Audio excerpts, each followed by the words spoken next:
Hello दोस्तों, gold think channel पर आपका स्वागत है दोस्तों। और अभी एक बहुत बड़ा विवाद चल रहा है आदि पुरुष को लेकर और उसके डायलॉग्स को लेकर। कुछ लोग बता रहे हैं कि ऐसे डायलॉग रामायण में तो नहीं हो सकते, ऐसी भाषा भी नहीं हो सकती।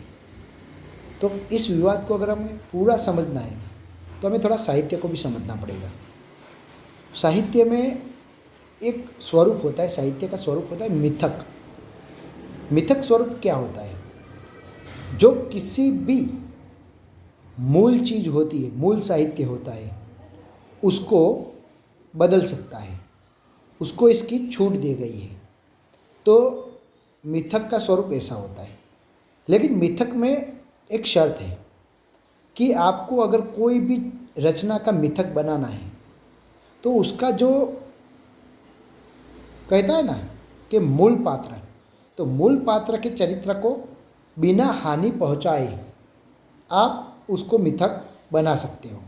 तो ऐसा मिथक लोग पसंद करते हैं। लेकिन अगर आपने जो मूल पात्र को ही हानि पहुंचाई तो लोग आपका मिथक कभी पसंद नहीं करेंगे। और यही बात आदि पुरुष के साथ हुई। रामायण, तो हमारे दिमाग में कैसे राम बसे हुए हैं आप याद करो।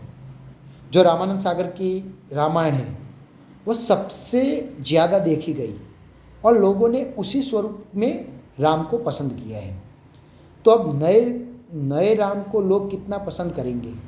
और उसके डायलॉग्स तो आपने देखे ही है कि किस प्रकार से राम की जो मर्यादा है, उनकी जो भाषा है, उसमें बदलाव किया गया। तो यही बात लोगों को पसंद नहीं आई। मैं आपको रामायण के बारे में कुछ रोचक बातें बताता हूँ। क्या आपको पता है कि सबसे पहली रामायण क्या है? सबसे पहली रामायण कौन सी है? तो आपको मैं बताता हूँ कि सबसे पहली जो रामायण है ना, वो मौखिक रामायण थी और उसका नाम अध्यात्म रामायण दिया गया। अध्यात्म रामायण किसने बताई? तो अध्यात्म रामायण प्रभु शिव ने पार्वती को बताई थी। और उस वक्त रामायण को सुनते सुनते पार्वती माता सो गई और एक कबूतर था, उसने ये रामायण पूरी सुन ली। तो फिर ये हुआ कि वह अगले जन्म में उसने काक भुषुंडी का अवतार लिया और फिर उसके द्वारा रामायण गाई गई। तो प्रभु शिव के द्वारा जो रामायण गाई गई ना, वह अध्यात्म रामायण थी, सबसे पहली रामायण जो मौखिक रामायण थी। फिर काक भुषुंडी जी ने वाल्मीकि को रामायण बताई और वाल्मीकि जी ने रामायण को लिखा। तो ये वाल्मीकि द्वारा लिखित रामायण थी, वो सबसे पहली लिखित स्वरूप से रामायण मानी गई, जिसे वाल्मीकि रामायण के नाम से जाने जाते हैं। और वाल्मीकि रामायण पूर्ण रूप से संस्कृत में है, बराबर। फिर क्या हुआ? संस्कृत जब बोलचाल की भाषा नहीं रही, सिर्फ और सिर्फ विद्वान ही संस्कृत का उपयोग करने लगे, तो उस वक्त क्या हुआ कि लोगों के लिए कुछ तो होना चाहिए। ये रामायण जो वाल्मीकि द्वारा रचित रामायण थी, वह रामायण लोगों को पढ़ने में, समझने में मुश्किल आने लगी। और उसी वक्त भारत में है ना, विदेशियों के आक्रमण होने लगे और अपनी संस्कृति को नुकसान पहुंचाने लगे। तो संस्कृति को जीवित रखने के लिए और संस्कृति में लोगों की रुचि बनी रहे, हमारी संस्कृति में लोगों की श्रद्धा बनी रहे, इसके लिए श्री तुलसीदास जी ने रामायण को फिर से अवधी भाषा में लिखा, जो बोलचाल की उस वक्त की बोलचाल की भाषा थी। तो अवधी भाषा में जब तुलसीदास ने रामायण को लिखा तो वह तुलसी रामायण के नाम से प्रचलित हुई। और सबसे ज़्यादा प्रचलित हुई अगर कोई रामायण हुई तो वह तुलसी रामायण थी। अब तुलसीदास ने रामायण का सबसे पहला मिथक लिखा, तो क्या था? शर्त यही होती है कि कोई भी किसी भी रचना को अगर आप मिथक में लिखते हो तो उसमें ऐसा होता है कि मूल पात्र को हानि नहीं पहुंचनी चाहिए। तो वो भी तुलसीदास ने बहुत अच्छे से किया, क्योंकि मूल पात्र रामायण का कौन था? राम। तो राम का पात्र को तुलसीदास ने बहुत अच्छा न्याय दिया। लेकिन तुलसी रामायण में भी एक दिक्कत थी। कौन सी दिक्कत थी? तुलसीदास प्रभु श्री राम के भक्त थे, और अगर मैं अपने देव के लिए, मैं अपने प्रभु के लिए जिसकी मैं आराधना करता हूँ, उसके लिए अगर मैं रामायण लिखूँगा, उसके लिए मैं कुछ करूँगा, उसके लिए एक भी कथन लिखूँगा, तो कैसे लिखूँगा? जिसकी मैं आराधना करता हूँ उसका मैं पात्र इतना उठा दूँगा, बहुत पात्र उठा दूँगा, और उसको प्रभु के नाम पर ही मानूंगा और प्रभु के गुणगान ही करूँगा। तो तुलसीदास की रामायण में भी ऐसा ही देखने को मिलता है। तुलसीदास के आराध्य थे प्रभु श्री राम। तो उन्होंने क्या किया? श्री राम के पात्र को उठाने के लिए रावण के पात्र को गिराया गया। देखो, एक ही शर्त होती है, आपको अगर कोई पात्र को उठाना है तो सामने वाले पात्र को आपको गिराना पड़ेगा। और तुलसीदास की रामायण में यही हुआ। तुलसीदास की रामायण में राम अवतारी पुरुष तो थे, वो उनका गुणगान उन्होंने प्रभु के रूप में किया, लेकिन रावण के पात्र को बहुत नीचे गिरा दिया गया। इसीलिए वाल्मीकि के जो रामायण हैं वे ज्ञानी हैं, प्रभु शिव के अनन्य भक्त हैं, और बहुत सारी शक्तियाँ और बहुत अच्छे अच्छे गुण दिखे हुए हैं उनके अंदर। लेकिन तुलसीदास के रामायण में रावण कैसा है आपने देखा ही है। तो रावण के पात्र को गिराया गया। देखो, रामायण के बाद, तुलसीदास की रामायण के बाद तो मिथक लिखने का, रामायण के ऊपर मिथक लिखने का ऐसा ट्रेंड चला कि रामायण जैसे जैसे बहुत सारे लोगों ने लिखा और उसको बदलते गए बदलते गए बदलते गए बदलते गए।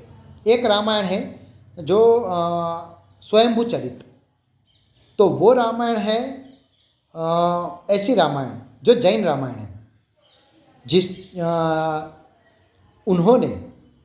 उन्होंने क्या किया कि सीता को, जो जैन रामायण है, हाँ जैन रामायण है, तो उसमें जैन रामायण में क्या हुआ कि माता सीता को जब अग्नि परीक्षा देनी पड़ी तो उन्होंने क्या किया? अग्नि परीक्षा देने के बाद वह माता सीता जैन धर्म में दीक्षित हो जाती है और वह ऐसा मानने लगती है। उनका बताने का स्वरूप देखो, सभी लोग कुछ न कुछ कहानियों का इस्तेमाल अपने धर्म के लिए करते हैं। तो जैनों ने भी ऐसा ही किया कि बहुत सारे लोगों को अगर जोड़ना है, इस धर्म में लाना है, तो कैसे लाएंगे? तो उसका एक स्वरूप है कि जो पुरानी परंपरा चली आती है उसका आप सहारा ले सकते हो। तो उन्होंने स्वयंभू चरित है ऐसा, तो उन्होंने भी ऐसा कुछ सहारा लिया और सीता माता को अंत में जैन धर्म में दीक्षित कर दिया। और वह ऐसा कुछ बोलती है, ऐसा कुछ उनकी मान्यता होती है सीता माता की कि मुझे इस जन्म मरण के चक्करों से मुक्ति लेनी है और इसीलिए मैं इस धर्म में दीक्षित होती हूँ। तो उन्होंने अपने धर्म की, हमारे जो महानायक होते हैं तो उनको अपने धर्म में दीक्षित कर लिया और उस प्रकार से उन्होंने बताया कि परिवर्तन संसार का नियम है। तो उस प्रकार से वो रामायण है, वो अपनी तरह से सही है और स्वयंभू ने बहुत अच्छा प्रयास किया है। फिर बहुत सारे लेखक कवियों ने रामायण के ऊपर अलग अलग बहुत सारा मिथक लिखा और इस प्रकार से रामायण के स्वरूप में बदलाव हो गए।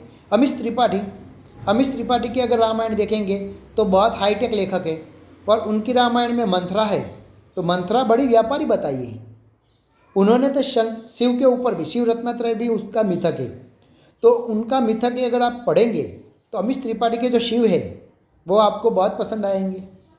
ऐसा ही है, तो हर मिथक में कुछ न कुछ बदलाव किए जाते हैं।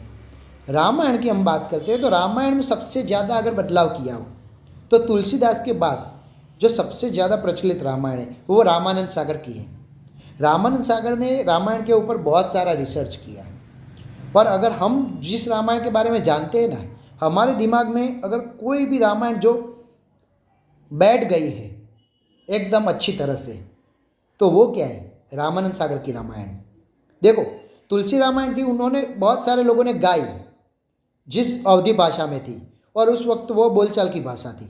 लेकिन बहुत समय के बाद जब खड़ी बोली हिंदी बोलचाल की भाषा रह गई तो उस वक्त रामायण को फिर से लिखने का प्रयास किया गया और ये रिसर्च रामानंद सागर ने की।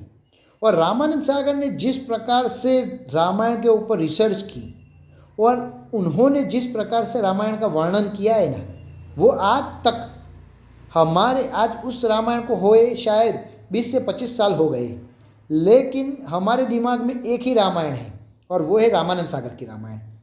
और उसका भी एक कारण है। देखिए, किसी भी चीज़ को अगर हम सुनेंगे या हम पढ़ेंगे तो उतने देर शायद हमें याद नहीं रहेगा, लेकिन हमने किसी चीज़ को देख लिया तो वह हम कभी भी भूलते नहीं है। और रामानंद सागर के जो राम है, मर्यादा पुरुषोत्तम, उनको हमने बहुत अच्छे से देखा है। उनके चेहरे के हाव भाव को हमने बहुत देखा है। बहुत मर्यादा पुरुषोत्तम श्री राम के रूप में दिखाए गए हैं। लक्ष्मण का स्वरूप, सीता का पात्र, उसमें हनुमान का पात्र, कैसा भक्त। और रावण का पात्र भी उन्होंने बहुत बखूबी दिखाया है लोगों को। और इसी कारण आज भी इंसान अपने बच्चे का नाम रावण रखने से डरते हैं। क्यों डरते हैं भाई?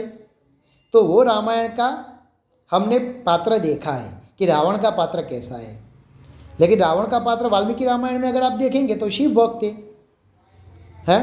मैं ऐसा नहीं कहता हूँ कि रावण महान था, राम ऐसे थे, ये मेरे कहने का विषय ही नहीं है।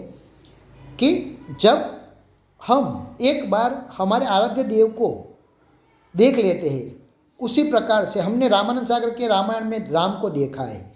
अब राम के पात्र के साथ या हनुमान के पात्र के साथ कुछ भी छेड़छाड़ होगी ना, हमको नहीं पसंद आएगा।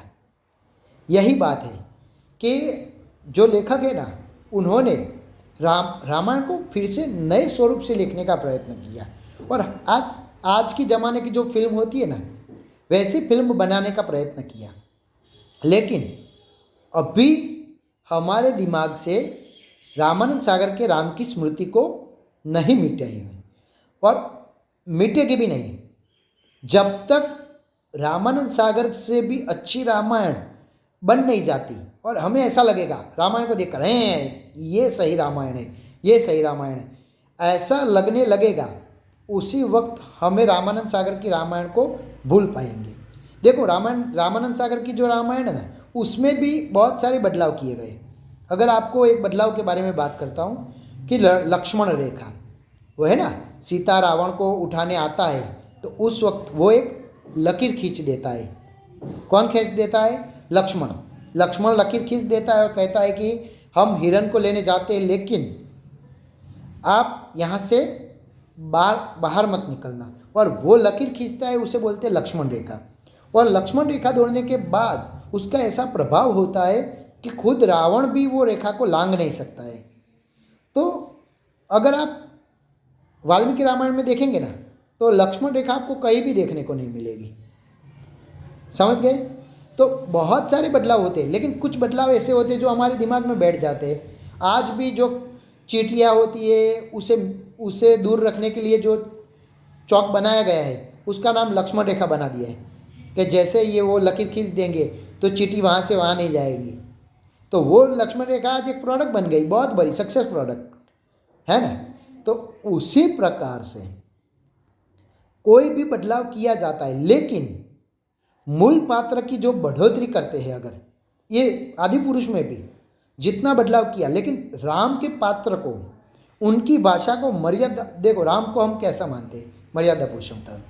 तो राम की भाषा में मर्यादा पुरुषोत्तम रहे होंगे ना, तो बहुत पसंद आते हैं। लेकिन आदि पुरुष में राम के पात्र को आप देखिए, वो इतने संयमी नहीं हैं जितने रामानंद सागर के राम हैं। इसीलिए लोगों को कुछ कम पसंद आए हैं।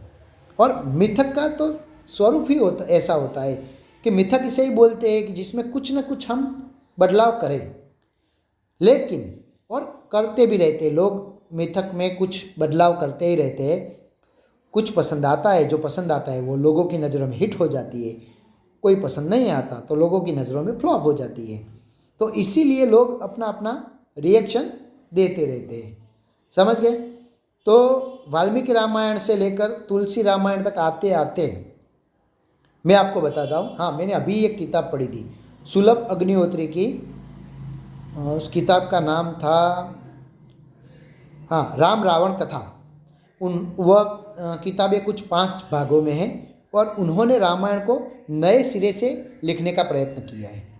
तो देखिए, अगर कोई भी रामायण लिखी जाती है ना, तो उसका कोई भी किताब भी लिखी जाती है, अगर मिथक के रूप में कोई भी किताब लिखते हैं आप, तो उसका एक आधार होता है कि किस के आधार पे आप लिख रहे हैं। आप तुलसी के रामायण के आधार पे लिख रहे हैं, आपका आधार ग्रंथ कौन सा है, तुलसी के रामायण है या वाल्मीकि रामायण है।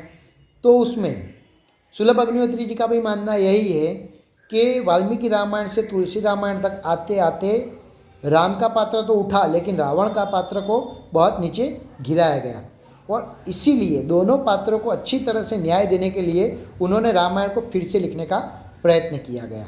और सुलभ अग्निहोत्री ने किताब मैंने पढ़ी है, और बहुत अच्छी तरह से उन्होंने दोनों ही पात्रों को न्याय दिया है। और उसके ऊपर शायद मैं आपकी अगर इस वीडियो में बहुत सारी लाइक मिल जाएगी ना, तो बुक जो रिव्यू होती है वो लेकर आऊँगा, शॉर्ट स्टोरी लेकर आऊँगा, और उसके ऊपर मैं आपको बताऊँगा कि वो रामायण में राम का पात्र कैसा है, रावण का पात्र कैसा है। दोनों के पात्रों में अगर संतुलन रखते हैं फिर भी एक अच्छी रामायण कैसे बनी, उसके बारे में हम आगे के नेक्स्ट वीडियो में बात करेंगे। चलो, धन्यवाद।